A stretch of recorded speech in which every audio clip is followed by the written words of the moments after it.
कल प्रधानमंत्री नरेंद्र मोदी का राजस्थान का दौरा था। इस दौरे के दौरान प्रधानमंत्री नरेंद्र मोदी अजमेर में पहुंचे और कई हजार करोड़ की योजनाओं का शिलान्यास किया। प्रधानमंत्री मोदी ने मंच पर पेपर लीक को लेकर भी चर्चा की। प्रधानमंत्री ने कहा कि अब राजस्थान में युवाओं को सरकारी नौकरियां मिल रही हैं, पेपर लीक होना बंद हो चुका है और साथ में पेपर लीक के दोषियों पर कड़ी से कड़ी कार्रवाई की जा रही है। अब देखिए, पेपर लीक नहीं हो रहा, ये बात ठीक है, युवाओं को नौकरी की बात भी ठीक है, लेकिन प्रधानमंत्री ने कहा कि दोषियों पर कार्रवाई। ये राजस्थान की बीजेपी सरकार के पास आंकड़ा है कि कितने मगरमच्छ पेपर लीक मामले में आज भी बाहर घूम रहे हैं। यानी प्रधानमंत्री मोदी राजस्थान की जनता से सरेआम झूठ बोल रहे हैं। बातचीत इस पेपर लीक के मुद्दे पर भी करेंगे, क्योंकि अशोक गहलोत और हनुमान बेनीवाल ने प्रधानमंत्री के इस राजस्थान दौरे के बाद बीजेपी और प्रधानमंत्री को जमकर लपेटा है। कई आरोप भी लगाए हैं कि किस तरीके से बीजेपी देश से झूठ बोलने का काम करती है। अशोक गहलोत और हनुमान बेनीवाल ने प्रधानमंत्री को किन मुद्दों को लेकर घेरा, हनुमान बेनीवाल ने जिन 4 मुद्दों पर चर्चा की, बहुत महत्वपूर्ण बात है, बातचीत उस पर भी करेंगे। लेकिन राजस्थान के दौरे पर जब प्रधानमंत्री आए तो मुख्यमंत्री भजनलाल शर्मा का जब नाम लिया, उससे ज्यादा तालियां पूर्व मुख्यमंत्री बहन वसुंधरा राज सिंधिया का नाम लेने के बाद बात जो है वो पूरे पांडाल के अंदर तालियों की गड़गड़ाहट की गूंज सुनाई देने लगी। शायद प्रधानमंत्री के कानों में ये बात पहुंची होगी तो उन्होंने भी विचार जरूर किया होगा कि पूर्व सीएम बहन वसुंधरा राज सिंधिया को भी इस तरह अनदेखा करना ठीक नहीं होगा। पहले किया था, 11 सीटों पर लोकसभा के चुनाव में भारतीय जनता पार्टी को बड़ा नुकसान पहुंचा था। तो प्रधानमंत्री के इस राजस्थान दौरे के दौरान क्या कुछ खास रहा, किन योजनाओं का शिलान्यास किया, विपक्ष और हनुमान बेनीवाल ने किस तरह घेरा और पेपर लीक पर प्रधानमंत्री ने क्या कुछ कहा, जानते हैं इस रिपोर्ट में। नमस्कार, आप देख रहे हैं लोकमत हिंदी और मैं हूं आपके साथ महेंद्र बासुका। सबसे पहले प्रधानमंत्री नरेंद्र मोदी जब राजस्थान के अजमेर में पहुंचे तो उन्होंने 16,686 करोड़ रुपए की 43 परियोजनाओं का शिलान्यास किया। यानी प्रधानमंत्री का ये दौरा राजस्थान के लिहाज से, चाहे वो जल हो, चाहे वो सड़क हो, चाहे और कोई योजनाएं हो, उनके लिहाज से जिस तरीके से 16,686 करोड़ रुपए की घोषणाएं की हैं, वो राजस्थान के लिहाज से बेहद ठीक है, फायदा होगा। और कहा जा रहा है कि प्रधानमंत्री मोदी ना सिर्फ अजमेर बल्कि आने वाले समय में हर संभाग के अंदर दौरा करने वाले हैं और लोगों के बीच में कैसे जाया जाए, कैसे बीजेपी की योजनाओं को गिनवाया जाए और कैसे राजस्थान में 2028 में फिर से बीजेपी की वापसी हो सके, इसके लिए प्रधानमंत्री यहां पर आकर लगातार दौरा करेंगे, लोगों से जुड़ाव करने का प्रयास करेंगे और 2029 के चुनाव में भी किस तरीके से राजस्थान से फिर से ज्यादा सीटें जो है वो जीती जा सकती है, इस पर प्रधानमंत्री काम करेंगे। लेकिन जब प्रधानमंत्री मोदी सबका नाम मंच से ले रहे थे और जब नाम बहन वसुंधरा का आया तो प्रधानमंत्री को कुछ देर के लिए खामोश होना पड़ गया, क्योंकि पांडाल के अंदर तालियों की गड़गड़ाहट की गूंज लगातार सुनाई दे रही थी। ये तालियों की गड़गड़ाहट कुछ और भी मैसेज प्रधानमंत्री तक पहुंचाने का प्रयास कर रही थी। ये पर्ची क्या बीजेपी की भूल है, या फिर अब इस भूल को जब बीजेपी ने मान ही लिया है तो भूल के बाद नुकसान भी बीजेपी को होगा, क्योंकि जनता तालियां आज भी वसुंधरा सिंधिया के नाम पर बजा रही है। मतलब राजस्थान की जनता और बीजेपी आज भी अपना लीडर जो है वो वसुंधरा सिंधिया को बनाना चाहती है, लेकिन अब सीएम भजनलाल को बना दिया और कई विधायकों और मंत्रियों में सीएम को लेकर नाराजगी भी है। पर्ची बदलने की बात भी लगातार तमाम सारी वो बातें हुई, लेकिन प्रधानमंत्री मोदी ने 21,863 बच्चों को नियुक्ति पत्र भी बांटे, चाहे वो पशुधन सहायक हो, चाहे वो पटवारी हो, चाहे उसके अलावा नर्सिंग ऑफिसर्स के हों। 21,863 नियुक्ति पत्र राजस्थान में प्रधानमंत्री के दौरे के दौरान बांटे गए। ये मैसेज दिया गया कि राजस्थान की भजनलाल सरकार या पर्ची सरकार या बीजेपी सरकार या फिर डबल इंजन सरकार लगातार रोजगार राजस्थान के युवाओं को दे रही है। लेकिन प्रधानमंत्री मोदी ने एक ऐसी बात कही कि पेपर लीक के माफियाओं पर लगातार कार्रवाई हो रही है, तो प्रधानमंत्री जी को इस पर थोड़ा और गहन चिंतन करने की आवश्यकता है, क्योंकि राजस्थान में पेपर लीक के नाम पर क्या चल रहा है।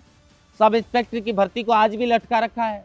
आरपीएससी के पुनर्गठन की मांग लगातार हुई, उस पर भी किसी तरीके की कोई चर्चा हो नहीं रही। और इसी मामले को लेकर अशोक गहलोत और हनुमान बेनीवाल ने निशाना प्रधानमंत्री के ऊपर साधा है। जरा मैं एक बार पूर्व सीएम और हनुमान बेनीवाल दोनों की एक बार पोस्ट पढ़वा देता हूं, फिर आगे चर्चा करते रहेंगे। सबसे पहले प्रधानमंत्री के दौरे के बाद राजस्थान के पूर्व मुख्यमंत्री अशोक गहलोत ने क्या कुछ लिखा है, सुनिए, आपको पढ़वा देता हूं। आज अजमेर में प्रधानमंत्री श्री नरेंद्र मोदी द्वारा कांग्रेस पर की गई टिप्पणी उनकी राजनीतिक हताशा का प्रतीक है। जिस विचारधारा ने आजादी की लड़ाई को नाखून तक नहीं कटाया, उनका गौरवशाली इतिहास वाली कांग्रेस पर देश बांटने जैसे आरोप लगाना न केवल हास्यास्पद है बल्कि वैचारिक दिवालियापन का प्रमाण है। मोदी जी, याद रखिए, आपका विरोध करना देश का विरोध करना नहीं है। अपने आप को देश से बड़ा मानने की भूल मत करिए। ये मुख्यमंत्री पूर्व सीएम अशोक गहलोत कह रहे हैं प्रधानमंत्री के लिए। दुखद है कि सरकारी मंच का उपयोग आपने केवल संकीर्ण राजनीति के लिए किया। जनता उम्मीद कर रही थी कि आप मेरे पत्र द्वारा उठाए गए जनहित के मुद्दों पर बोलेंगे। क्या आप नहीं चाहते कि राजस्थान की तरह पूरे देश को राइट टू हेल्थ मिले? क्या गिग वर्क्स वेलफेयर एक्ट और शहरी रोजगार गारंटी जैसी क्रांतिकारी फैसलों पर आपकी कोई रुचि नहीं है? ईआरसीपी का भाजपा सरकार ने नाम बदला पर कोई काम नहीं किया। राजस्थान की जनता सच जानती है। इस राजस्थान कैनाल प्रोजेक्ट जिसका नाम बदला, मध्य प्रदेश के साथ एमओयू साइन हुआ, लेकिन उसके बाद काम कितना धरातल पर उतारा है, इसको लेकर निशाना प्रधानमंत्री मोदी पर पूर्व सीएम ने साधा है। और साथ में पेपर लीक पर राजनीति करने के बजाय आपको राजस्थान के उस कड़े कानून की सराहना करनी चाहिए जिसमें आजीवन कारावास की सजा, 10 करोड़ रुपए का जुर्माना और दोषियों की संपत्ति जब्त जैसे प्रावधान है, जो देश में मिसाल बना है। युवाओं को बरगलाने की राजनीति करने की बजाय केंद्र सरकार के स्तर से ऐसा सख्त कानून बनाने की बात करनी चाहिए थी। भाजपा की सरकार को राजस्थान में भाजपा सरकार के दौरान हुए ओएमआर सीट घोटाले की जांच करने की हिम्मत तक नहीं दिखा पा रही। यानी पेपर लीक पर जादूगर ने बीजेपी को लपेट डाला।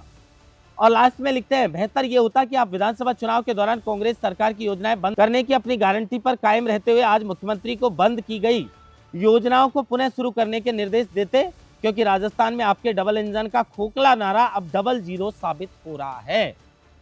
ओएमआर घोटाला, पूर्व सीएम ने जो बात की है, चाहे वो बीजेपी सरकार में हो या कांग्रेस सरकार में, बड़ा मुद्दा है। राजस्थान के बेरोजगारों के साथ इस तरह अन्याय होगा तो ये राजस्थान की जनता बर्दाश्त नहीं करेगी और आपको चुनाव के अंदर जवाब भी दे डालेगी।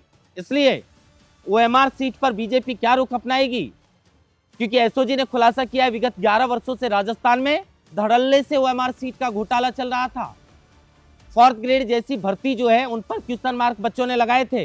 कितनी हाई मेरिट, क्यों? क्योंकि ओएमआर सीट में घोटाला चल रहा था। ये आरोप बच्चों के है। प्रधानमंत्री ने तो कह दिया कि रोजगार मिल रहे हैं और कार्रवाई हो रही है पेपर लीक के खिलाफ, लेकिन हनुमान बेनीवाल क्या कुछ लिखते हैं। हनुमान बेनीवाल के 4 जो पॉइंट हैं, मुझे बहुत ऐसे ये मुद्दे लगे जिन पर चर्चा होनी चाहिए।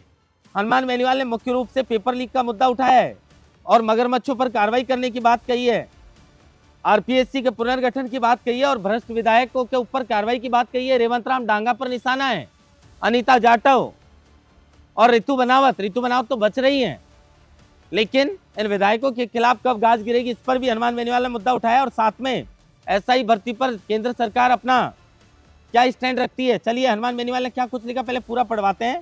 कल प्रधानमंत्री श्री नरेंद्र मोदी अजमेर राजस्थान आए थे ना, आ रहे हैं, मतलब एक दिन पहले का पोस्ट है। मैं श्री नरेंद्र मोदी जी को पुनः स्मरण दिलाना चाहता हूं कि 2023 के विधानसभा चुनाव से पूर्व आपने पेपर लीक से जुड़े मामलों में माफियाओं को पाताल से निकालकर उन्हें सजा दिलाने का जो वादा किया था, वह वादे का आज तक क्या हुआ? भ्रष्टाचार को लेकर जीरो टॉलरेंस की बात आपने की, मगर आप और आपकी सरकार अपने वादे पर आज तक पूर्ण रूप से खरा नहीं उतर पाई। राजस्थान में बार बार सामने आए पेपर लीक मामलों ने लाखों मेहनती अभ्यर्थियों के भविष्य को प्रभावित किया है। युवाओं का विश्वास इस व्यवस्था से उठ गया। ऐसे में युवाओं ने आपके दल की सरकार पर भरोसा करके बीजेपी को सत्ता में बिठाया, क्योंकि राजस्थान लोक सेवा आयोग के पुनर्गठन और भर्ती प्रक्रियाओं में पारदर्शिता लाने को लेकर बड़े आश्वासन आपने दिए, मगर किसी भी वादे को नहीं निभाया। कल जहां आप सभा करेंगे, यानी सभा जहां करेंगे उसकी बात कही है, उस सभा स्थल से थोड़ी दूर पर राजस्थान लोक सेवा आयोग यानी आरपीएससी का मुख्यालय वही है। मैं सरकार के दोगलेपन का एक बड़ा उदाहरण आपको देना चाहता हूं कि सब इंस्पेक्टर भर्ती में बड़े स्तर पर भ्रष्टाचार प्रमाणित हुआ, कई लोग गिरफ्तार हुए, मगर उस भर्ती को यथावत रखने के लिए आपकी राजस्थान सरकार रात दिन एक करके बैठी है। ऐसे में बीजेपी की जो दोगली नीति जनता के सामने उजागर हुई है। एक दूसरा उदाहरण देना चाहूंगा। आपने कई बार सार्वजनिक सभाओं में कहा कि न खाऊंगा न खाने दूंगा, मगर राजस्थान के 3 विधायकों का विधायक कोष की स्वीकृति के एवज में रिश्वत लेने से जुड़ा प्रकरण जनता के सामने सार्वजनिक हुआ। इससे पहले एक विधायक को एसीबी ने रिश्वत लेते जुड़े मामले में पकड़ा। पूरे मामले में एक विधायक आपकी पार्टी का भी था। मगर इससे ज्यादा दुर्भाग्यपूर्ण क्या हो सकता है कि राजस्थान की भाजपा प्रदेश अध्यक्ष सिटिंग में रिश्वत लेते सामने आए बीजेपी के उस विधायक के पक्ष में सीना तानकर खड़े हैं। इसलिए राजस्थान का युवा और राजस्थान की जनता आपसे पुनः पूछ रही है कि राजस्थान में पेपर लीक के मामलों में मगरमच्छ पर सख्त और समयबद्ध कार्रवाई कब सुनिश्चित होगी। राजस्थान लोक सेवा आयोग के पुनर्गठन पर स्पष्ट रोडमैप कब दिया जाएगा।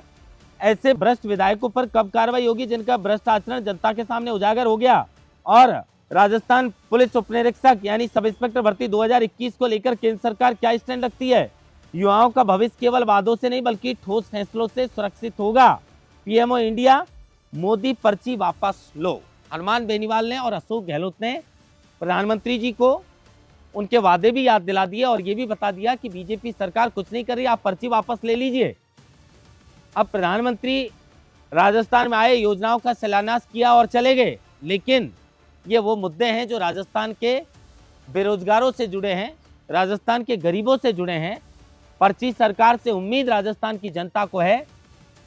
अब जिस तरीके से अशोक गहलोत और हनुमान बेनीवाल ने इन मुद्दों को उठाया है, वाकई ये वो मुद्दे हैं जिन पर बीजेपी को विचार विमर्श करना चाहिए। और प्रधानमंत्री जिस मंच पर बोल रहे थे, कुछ किलोमीटर की दूरी पर आरपीएससी था, राजस्थान लोक सेवा आयोग, जिसके पुनर्गठन की मांग कांग्रेस सरकार में होते पूर्व जो डिप्टी सीएम है सचिन पायलट, उन्होंने अजमेर से लेकर जयपुर तक जनसंघर्ष यात्रा भी इसी बात को लेकर निकाली थी कि ऐसी संस्था है जो राजस्थान को अधिकारी देती है और उस संस्था के अंदर अगर भ्रष्टाचार होगा तो फिर सरकार और सत्ता सभी से भरोसा राजस्थान के बेरोजगारों का उठ जाएगा। खैर, प्रधानमंत्री मोदी ने 16,686 करोड़ की 43 परियोजनाओं का शिलान्यास के साथ 21,863 बच्चों को नियुक्ति पत्र बांटे हैं, लेकिन देखना ये होगा कि पेपर लीक के माफियाओं पर सख्त कार्रवाई कब होगी। आरपीएससी के पुनर्गठन पर केंद्र सरकार क्या कुछ फैसला लेती है और सब इंस्पेक्टर की भर्ती, जरा सोचना चाहिए सरकार को इस पर, क्योंकि भर्ती लटकी हुई है। जो बच्चे बाहर हैं वो भी इंतजार कर रहे हैं कि कोई ठोस फैसला हो जाए तो ठीक है, क्योंकि बीजेपी की कथनी और करनी में अंतर आ गया। पहले भर्ती को बीजेपी रद्द करवाना चाहती थी और अब सिफारिश कर रही है। इस पूरे वीडियो को लेकर आप क्या कुछ सोचते हैं, कमेंट बॉक्स में अपनी राय जरूर बताइएगा। फिर एक खबर लेकर आपके लिए हाजिर होंगे, तब तक देखते रहिए लोकमत हिंदी।